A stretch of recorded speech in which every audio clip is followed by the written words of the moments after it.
अस्सलामु अलैकुम वरहमतुल्लाहि वबरकातुहू। एक छोटा सा दिलचस्प वाक़या। एक अल्लाह वाले थे, वे सैर को चले और घूमते घूमते पूरा दिन हो गया और शाम हो गई। फिर जाके एक समुद्र के पास बैठ गए। समुद्र के पास देखा कि एक पत्थरियों का ढेर है। उन्होंने उस पत्थरियों के ढेर में से एक पत्थरी उठाई और समुद्र में फेंकी और समुद्र में बहुत ही झिलमिलाहट हुई।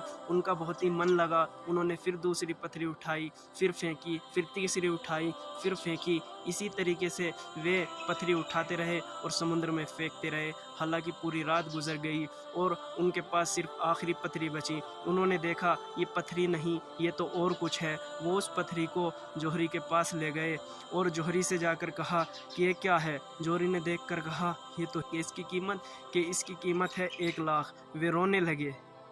फिर जौहरी ने कहा अच्छा 2 लाख। वे और ज़्यादा रोने लगे। जौहरी ने कहा लास्ट में 3 लाख दे सकता हूँ, इससे ज़्यादा मैं इसका नहीं दूंगा। वे और रोने लगे। उन्होंने कहा मैं इसलिए नहीं रो रहा कि तुम इसके 1 लाख, 2 लाख या 3 लाख दे रहे हो, बल्कि मैं तो इसलिए रो रहा हूँ, ये तो मेरे पास पूरा ढेर था। मैंने ऐसे ऐसे समुद्र में फेंक के इस ढेर को सारा फेंक दिया समुद्र में, और मेरे पास तो ये बहुत सारा था। इसी तरीके से हमारे पास भी ये वक्त है, ये बहुत कीमती है। अगर हमने इसको ऐसे ही गुजारा तो ये बेकार चला जाएगा। फिर हमको अफसोस जब होगा, जब आखिरत का दिन होगा, मैदान महशर का दिन होगा, कि हमने अपने वक्त को कैसे गुजार दिया। मेरे भाइयों, वक्त बहुत कीमती है, इसको हम ख़ास बनाएं, इसको अल्लाह की इबादत के लिए कीमती बनाएं। अपने टाइम को वेस्ट नहीं करें।